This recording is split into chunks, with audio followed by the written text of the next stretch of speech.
During the presidential primary debates 4 years ago, one outsider stood alone and said in public what most Americans thought in private. It was 14 years after the start of the war in Afghanistan and 12 years after the invasion of Iraq, where thousands of American troops had died and trillions in taxpayer dollars had been spent. And yet no candidate could bring themselves to admit that something had gone badly wrong with American foreign policy. That the American voter, the American soldier, and the American taxpayer had all been let down. Except for one, Donald Trump. He called America's endless wars what they were, a disaster. The media was shocked because Donald Trump was running as a Republican. And yet he said out loud what we all knew, that American foreign policy was failing to make Americans safer. After the end of the Cold War, Democrats and Republicans in Washington bought into the illusion that the whole world would start to resemble America. And so they started to pursue unlimited globalization. They welcomed China into the World Trade Organization. They engaged in nation building in Afghanistan and tried to export democracy to Iraq. They signed a nuclear deal with Iran and a global climate agreement in Paris. But they didn't ground any of it in the interests of the average American. So for decades, while Washington politicians built a global system, American wages stagnated. Our great cities and industries were hollowed out. Entire communities were devastated, and our manufacturing plants were shipped off to China. That's what happened when Washington stopped being the capital of the United States and started being the capital of the world. As U.S. ambassador to Germany, I had a front row seat to Donald Trump's America First foreign policy. I wish every American could see how President Trump negotiates on their behalf. I've watched President Trump charm the Chancellor of Germany while insisting that Germany pay its NATO obligations. I was proud to witness President Trump say to foreign leaders, "I don't blame you for wanting America to pay for your security. I actually respect you for out-negotiating the presidents before me. But it stops with me. I won't let the American taxpayer be taken advantage of." Donald Trump's administration has always made clear that our priority is the American people's security. That's the job of all leaders, to put their people first. And we've seen how this strategy has succeeded.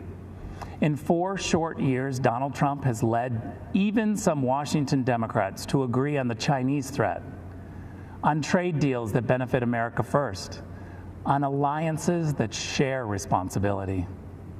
In 4 years, Donald Trump didn't start any new wars.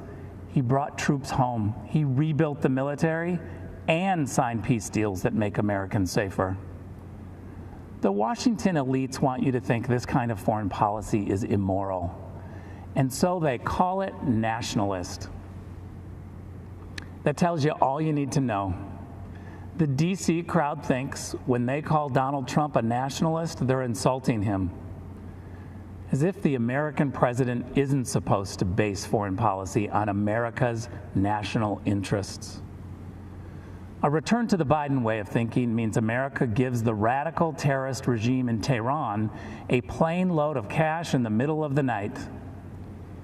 Well, you see, President Trump also sent an aircraft in the middle of the night to deal with Iran.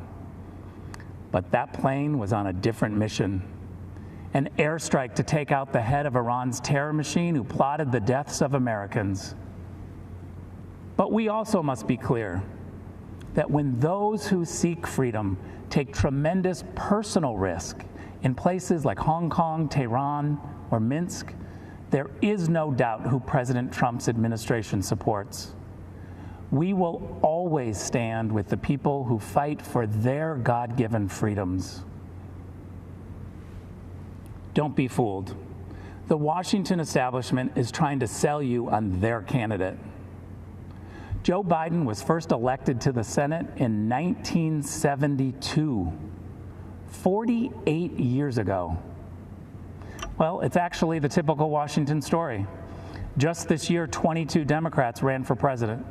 They rejected all of the outsiders and nominated the ultimate Washington insider, someone they had to pull out of retirement. Every time Joe Biden offers a new idea, you should ask yourself, why didn't he try that over the last 48 years? Today, the Democrats blame a global pandemic that started in China on President Trump. And they still blame Russia for Hillary Clinton's loss in 2016. As acting director of national intelligence, I saw the Democrats' entire case for Russian collusion. And what I saw made me sick to my stomach. The Obama-Biden administration secretly launched a surveillance operation on the Trump campaign and silenced the many brave intelligence officials who spoke up against it. They presented bogus information as facts. They lied to judges.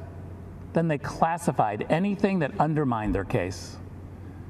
And after Donald Trump won the election, when they should have continued the American tradition of helping the president-elect transition into the White House, they tried instead to undercut him even more.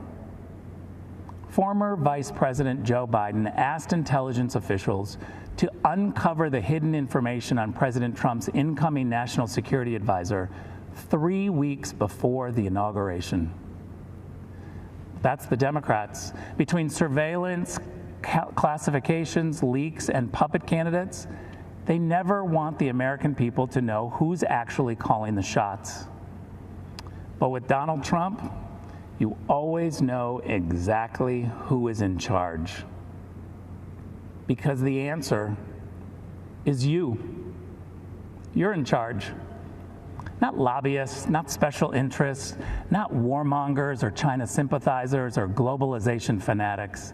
With Donald Trump and Mike Pence in the White House, the boss is the American people. President Trump rightly calls his foreign policy America First.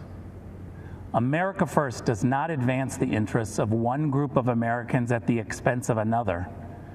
It has no bias about red or blue, educated or not educated, urban or rural.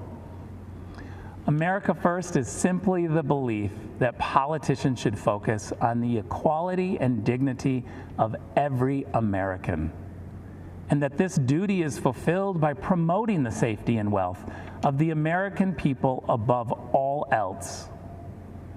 That's America First. That's the Trump doctrine. And that, my friends, is 4 more years.